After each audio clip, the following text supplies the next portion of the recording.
Few bike components are more confounding and confusing than the simple cantilever brake. I think a lot of cyclists have been put off by the cantilever because there's a lot of mystery and math surrounding proper setup. Look up any guides on how to set up a cantilever and you'll be bombarded by geometry, trigonometry, advanced calculus, and quantum physics. While they do a good job at explaining the cantilever in nerd speak, I'm a literature major. I need something visual, easy to digest. Which cable do I move? Where do I put it? Make it simple for me. Well, my friends, if you are in the same boat, if you have cantilevers and haven't been happy with their performance and are confused as to how to set them up, we're gonna solve that mystery today. I'm gonna show you guys one simple trick that's gonna make it really easy. We'll talk about the difference between low profile and wide profile cantilevers. They require different things for optimal setup and why you would choose a low profile over a wide profile and vice versa. I've been researching cantilever brakes and how to set them up. For the last couple of weeks, I've relied heavily on our Discord forum, asking really dumb questions, and they've helped make this video possible, helped a literature major like myself understand all the complexities of a cantilever brake. So thanks to the folks on our Discord server. And if you guys like this video, consider supporting the channel by joining us on Patreon or buying a sticker, because at the end of the day, I'm just a sticker salesman with a YouTube channel about bikes. Okay guys, I promised you a ultra simple video on how to set up cantilevers without diving into the physics and mathematics, and that's exactly what I'm gonna do. With a cantilever, you have kind of 3 levels of adjustment. You can adjust the yoke height up and down. You can bring the calipers in with the straddle cable here, bringing the arms closer, and you can also move the pads in and out. Another thing you have to know about cantilevers, which is kind of counterintuitive, is when you adjust them for the most braking power, they're gonna feel a little squishy at the lever. So if you unknowingly set them up so they feel good and snappy at the lever, you've actually robbed yourself of braking power. That said, when you get it set up perfectly, you get great modulation and awesome braking power. It's not as snappy as, say, like a mechanical disc, but still feels awesome. So what is this magic trick that makes cantilever setup so easy? And it's basically this. You want to form a right angle between where the brake attaches to the frame, so this pivot point, the cable anchor, and where it exits the straddle cable. Ideally, this should form a 90-degree angle when the brake is depressed and pressing against the rim. I'm going to call this the theoretical best position. Although that gives you optimum braking power, it feels crappy at the lever and you're probably not going to set up your bike that way. So again, 90 degrees from here to here to here. You achieve that primarily by setting the yoke height. A good way to visualize this when you're setting up your brakes is to actually use your Allen key. Most of them form a 90-degree angle, and basically position it so this runs between these 2 points, and this will tell you how far off you are and which direction you should move the yoke.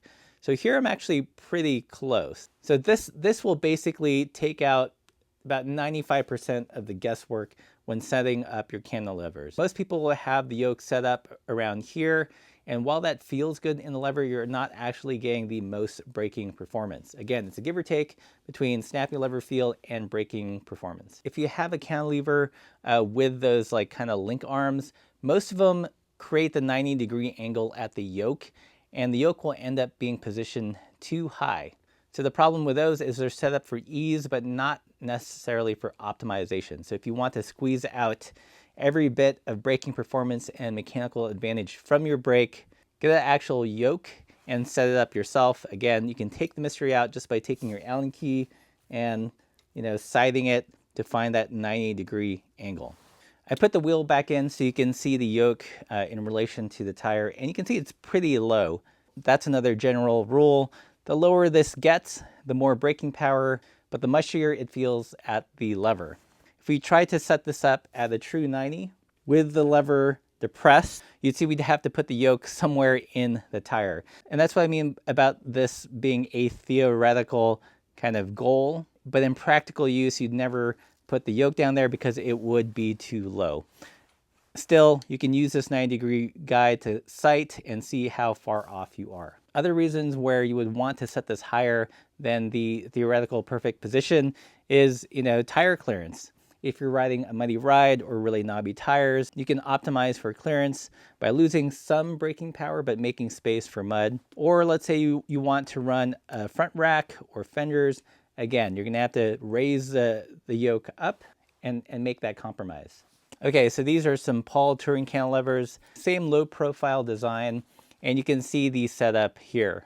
Again, just using an Allen key as a sighter, you can see that I'm pretty close to that 90 degrees. Again, measuring it from where it exits the straddle cable to where it mounts on the post, that's about 10 centimeters. So if you've got low profile brakes, I would set the yoke height to 10 centimeters as a starting point and adjust up from there. Another helpful tip involves a Sharpie. One of the challenges with setting up a cantilever brake is, let's say, if I undid this to kind of draw in more slack, I would be fighting against these two very strong springs. The cable would probably slip through my fingers and I get frustrated and, you know, screw cantilevers. If you don't have a tool like the third hand or have cut this too short so it doesn't have enough cable to work, one thing you can do is take your Sharpie and mark where it's set at the pinch bolt right now. Just a little dash, and then you can undo the cable here, you know, make your change. You can make really fine incremental changes using the black mark as kind of a witness mark, and then reattaching. It takes half a second longer and is way less frustrating, and it's something you can do both adjusting this cable as well as the straddle yoke. So I would mark it there, undo this so I'm not fighting the springs, make my height adjustment, tighten it down, and bam. So if it does slip through your fingers, you've not completely lost your place, so to speak, and you can re-find it using that witness mark. What does adjusting this kind of look from start to finish? I set up the brake intentionally incorrectly. I'm using a shift cable as a stand-in here. How do we know this is wrong? First, let's do our sighting trick. We'll get our 90-degree tool, pass it between the pivot and the anchor, and it's going to point to where the straddle cable wants to be. Ready? We can see we have to drop this to about here. We're quite a ways off. Putting everything together, what I would then do would be first, let's mark some points here. So we have witness marks, black mark there, black mark there. Since I don't have a third hand tool, I'm just gonna make it really easy on myself, relax the cable. And the first thing we'll do is drop this down. So we know we've got a ways to go. Guesstimate a little bit and say about there. And then we will lock this in. Not all the way home, but you know, tight enough. So I'm looking at my witness mark, and we'll say we'll move it up maybe about 3 or 4 centimeters. Still too much slack. Oops, see, it slipped out of my hand, but I'm not freaking out because I have it marked. Getting closer, probably another 2 centimeter. I'm just gonna go off that same, the last mark we made. Just kind of remembering where it is. Let's say about there. Okay, we'll see where we are now in terms of our 90-degree. And getting there. And you could stop here if you were gonna run a front rack. Definitely a lot closer than when we started. The big takeaway I want you guys to have is, you know, using the tool to find that theoretical perfect spot and then adjusting it in increments. You know, definitely use a Sharpie if you don't have the third hand tool. Don't fight the springs, make it easy on yourself. Okay, so these are wide profile cantilevers, so called because they have a very wide profile, right? They stick out to the side here. Super cool looking, super retro. These are actually the Paul Neo Retros on the 90s mountain bike. Unfortunately, the geometry of the wide profile cantilever is such that you can't really do the 90-degree rule. If we try to find 90 degrees using the same method, you can see that the straddle cable would have to be somewhere up in space. Totally not feasible. If we were gonna sight off the cable, the straddle cable, these arms would somehow have to be all the way in and kind of slanted. Doesn't quite work with the wide profile. I experimented a bunch setting the yoke very high and kind of very low. And what I found is that a wide profile cantilever is kind of less sensitive to yoke height than the low profile. So if you set the yoke height here or up to here, there's not a huge change in braking performance. I mean, it'll brake slightly better lower. You're actually not losing that much braking performance by moving the yoke up. What I did to test this was I set the yoke at different heights, went out in the driveway, and tried to come to a skidding stop using wheel lockup as a proxy for braking strength. And there wasn't a whole lot of difference. It was a little bit better down here, but between this range, not a huge difference. And what's interesting is Velo Orange on their blog did a similar study with their wide profile cantilevers and found the same thing, that after a certain usable yoke height, the mechanical advantage or braking force is the same. So what that means is that wide profile brakes are generally easier to set up. You've got a wider latitude of yoke height, and you're not losing or gaining braking performance. That said, there are a couple things you can do to help kind of improve the braking. And the first thing is setting the pads as close to the cantilever arm as possible. Like what we saw when we were sighting this direction, if we were to find that theoretical perfect, the arm would actually be already actuated and kind of into the rim. You can emulate this a little bit by moving the pad as close as you can to the brake arm. With the pawls, I shifted the spacers so I could move this as close to the brake arm and still get clearance from here. If you have a smooth post, you could just slide it in. Another small but kind of significant thing when setting up either wide profile or low profile is you want to take out kind of the slack here. So if you've got a yoke, you want to flatten the cable, so to speak, by just kind of bending it. So that initial upward movement of the yoke isn't actually taking up the slack of a bend in the cable. So once the yoke moves up, that actually ends up pulling the brake as well.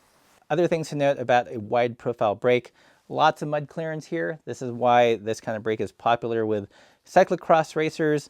Also, if I were to move this up, wouldn't be a problem to get a rack or a fender. So those are some of the main reasons why you would go with a wide profile. Also, it looks cool as heck. It doesn't have as much braking power as a low profile canty. The Riv had a low canty in the rear and was easily able to lock up the rear brake from the tops without a lot of hand force.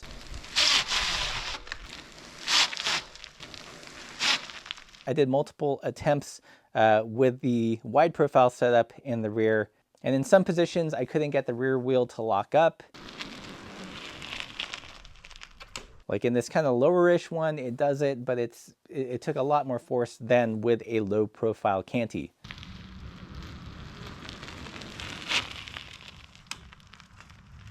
So what that tells me is that if you want absolute stopping power, go with the low profile canty, the touring cantilever by Paul or something similar. If you want clearances for mud, a rack and a fender, then go wide profile. So this whole journey into cantilevers really started when I looked at bikes that had a wide profile and a low profile mix combination. Like, why not just use the same lever? So I reached out to the folks at Paul. They sent me a pair of their touring as well as one wide to do these experiments on. So thank you, Paul Components. So this is what I found. If you want pure braking power, great modulation, then go with the low profile style cantilever brake. It might seem a little fussier to set up, but hopefully between the kind of 90-degree rule and some of the other tips I gave you, that it'll be less mystifying. You do trade off in braking power with some mud clearance, since for optimal braking, the yoke is going to be a little bit on the lower side. That might also interfere with a rack or with a fender. On the flip side, if you prioritize mud clearance, that's your number one thing, which is what cyclocross racers do. That's why you see a lot of them use the wide profile brakes. And they put a low profile on the rear, so when they're hopping on and off their bike, they're not stabbing themselves in the calf. Makes total sense for cyclocross racing, but if you're commuting and just want good, reliable, modulated brake power, go with some low profile canties instead. And I know some of you are going to be asking about V-brakes. Why not just go with V-brakes? I think V-brakes work great with kind of mountain bike style levers. I had V-brakes on the Riv with drop bars and it just never braked well, even with the appropriate pull brake lever. I even tried short pull levers with travel agents, and it's just did not feel great, especially in the rear. With these Cantis, however, this is probably the best rim braking experience I've ever had. Like, no exaggeration. Stops really well with little hand force. It does have a mushiness to it, but in some ways it feels kind of like a hydraulic disc brake in that sense. And a lot of modulation. You can really feather the brakes with a well set up, low profile Canty. So I'm a believer. I am a total believer in cantilever brakes now. Another reason you want to use a Canty over a V-brake is better tire clearance. Because of the V-brake, it's actually kind of a linear pull cantilever where the yoke is set flat, if you will. You've got that traverse cable that's just right on top of the tire. So if you've got really big tire, or if it's really muddy, that's going to interfere with the brake. And yet another reason is I find that on V-brakes, especially with drop bars, I have to set the pads really close to the rim. With the cantilevers, you can set them up a little bit wider so it's not always like rubbing the rim. It just feels better when you're braking to me. It's less kind of on and off, and there is kind of a modulated feel to them. So I know I'm going to come off as a retro grouch, but dang, rim brakes, man, when they're set up right, they're actually pretty dang good.